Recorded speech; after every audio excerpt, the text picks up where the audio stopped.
Imagine a nation where the very fabric of democracy is under threat, where the whispers of authoritarianism grow louder with each passing day. This is the stark reality that millions of Americans believe they're facing under the Trump administration, and they're taking to the streets to say, enough is enough. On Saturday, a wave of protests, dubbed the No Kings movement, will sweep across all 50 states, sending a powerful message. The United States is a democracy, not a monarchy, and its citizens will not be silenced. But here's where it gets controversial. While the protests aim to highlight what organizers see as Trump's increasingly authoritarian tendencies, his supporters argue that these demonstrations are not only anti-American, but also fueled by radical groups like Antifa. Is this a legitimate concern, or a tactic to discredit a grassroots movement? You decide. The No Kings protests are the second major mobilization of a coalition that first marched in June, drawing millions in what was one of the largest displays of public dissent in U.S. history. This time, events are planned in over 2,700 locations, from small towns to major cities, with organizers emphasizing nonviolent resistance.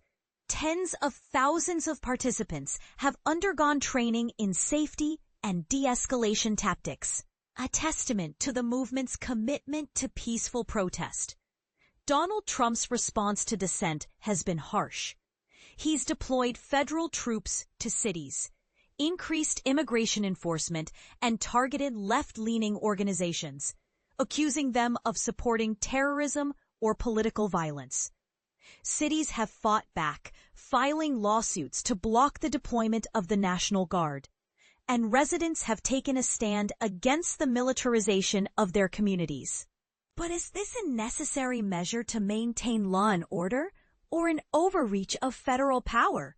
Trump's allies like Texas Governor Greg Abbott have ramped up the rhetoric, announcing plans to send the National Guard to Austin ahead of the protests. They claim the demonstrations are prolonging the government shutdown and undermining national unity. Meanwhile, prominent politicians, including Democratic Senators Chuck Schumer and Chris Murphy, and Independent Senator Bernie Sanders, are expected to join the protests, lending their voices to the chorus of dissent. The president wants us to be scared, but we will not be bullied into fear and silence, declared Lisa Gilbert, co-president of Public Citizen, one of the protest organizers.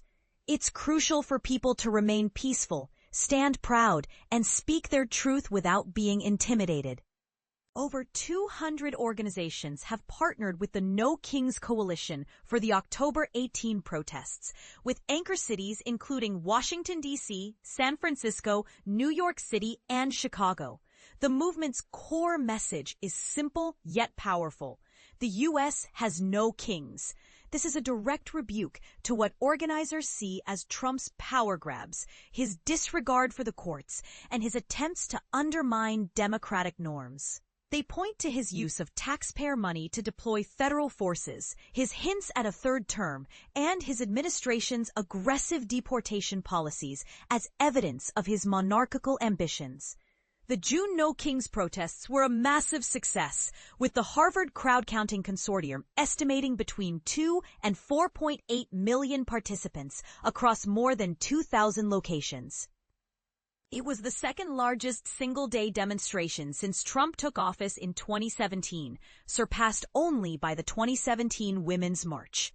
As the nation braces for another wave of protests, the question remains: will this movement force a reckoning with the current administration, or will it deepen the divides that already exist? What's your take? Share your thoughts in the comments below.